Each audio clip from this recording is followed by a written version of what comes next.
এটা ভারতীয় আধিপত্যবাদকেও এখান থেকে লাথি মেরে তাড়ানোর বিষয় করেছিল। সেই জন্য সেই হতাশ ভারত এখন সেই ট্রান্সবর্ডার কিলিংটা চালাচ্ছে। তাহলে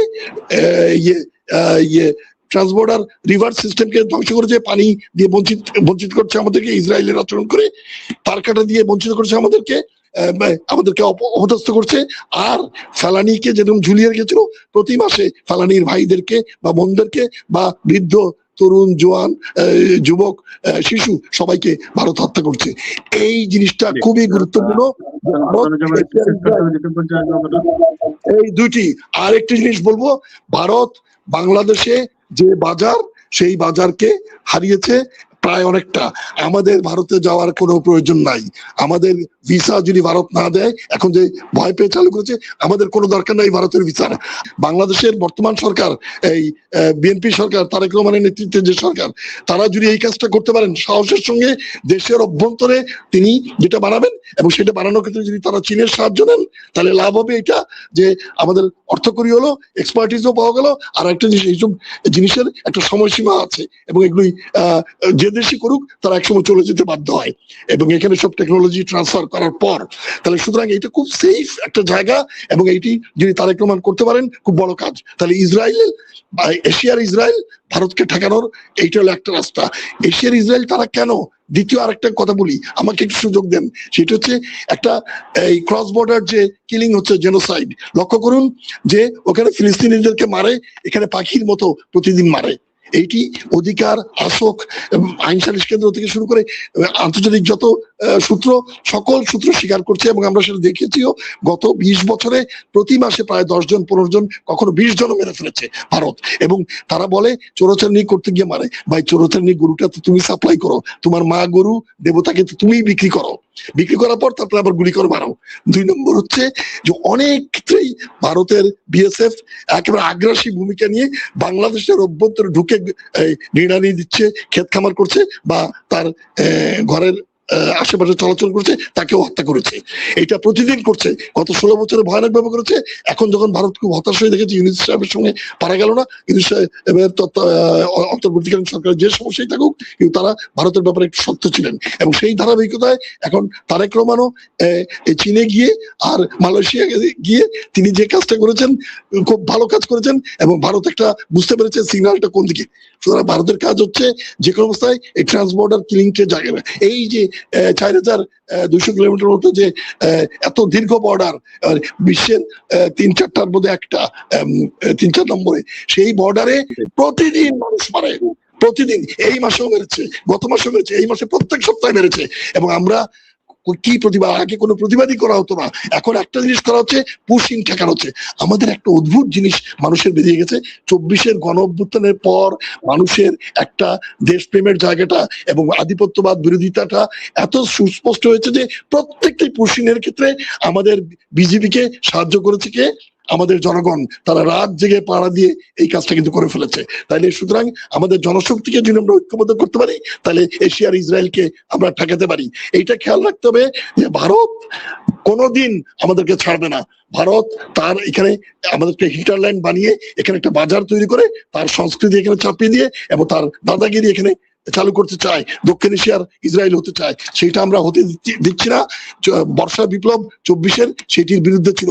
এটা শুধু শেখ হাসিনার ফ্যাসিবাদের বিরুদ্ধে না, এটা ভারতীয় আধিপত্যবাদকেও এখান থেকে লাথি মেরে তাড়ানোর বিষয় করেছিল।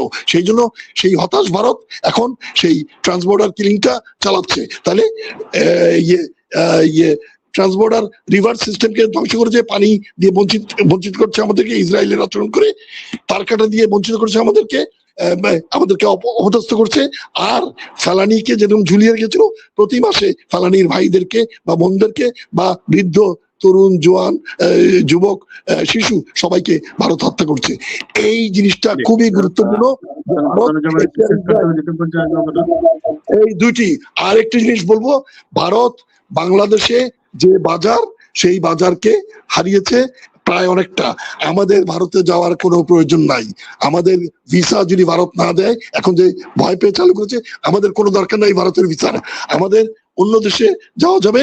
আমাদের দেশের চিকিৎসা ব্যবস্থাকে উন্নত করতে হবে। এগুলো নিয়ে আমি অনেক লিখেছি। পেঁয়াজ, আলু, রসুন, আদা যা কিছু আমরা ভারত থেকে আনি, যদি আমরা ফুড সাইলও বানাতে পারি, আরো আমরা যদি হিমাগার আরো বানাতে পারি এবং যদি এগুলোকে সংরক্ষণ করতে পারি, কৃষক যদি কিছুদিনের জন্য তার দাম পাওয়ার জন্য ধরে রাখতে পারে, তাহলে কিন্তু ভারত থেকে আমাদের পেঁয়াজ, আদা, রসুন, আলু এগুলো আনার কোনো সুযোগ নাই। 2 নম্বর হচ্ছে গ্যাসের, যেটা আমাদের যে সমুদ্র সীমা, এই কন্টিনেন্টাল শেলফকেও ভারত স্বীকার করে না, আমাদের কন্টিগুয়াস সি এলাকাকেও তারা স্বীকার করে না, এবং তারা এখান থেকে তলে দিয়ে গ্যাস নিয়ে চলে যাচ্ছে। আমাদের সেগুলো এক্সপ্লোর করা দরকার হয়ে পড়েছে।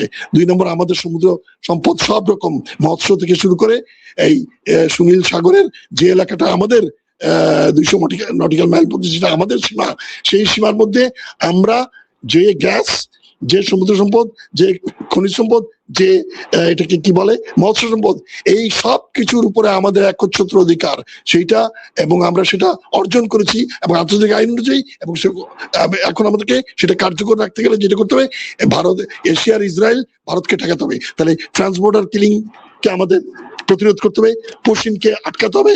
ভারতের বাজার আমরা হতে রাজি না। আমাদের এখানে যেসব জিনিস উৎপাদন করা হয় সেটুকুই আমাদের জন্য যথেষ্ট হতে পারে যদি আমরা ফুড সাইলো বা এগুলো করি, এবং কৃষকের সঙ্গে যদি যে গ্যাপটা থেকে যায়, কৃষক কিছু পায় না এবং ফরিয়ারা জানিয়ে নেয়, এটা বন্ধ করতে হবে।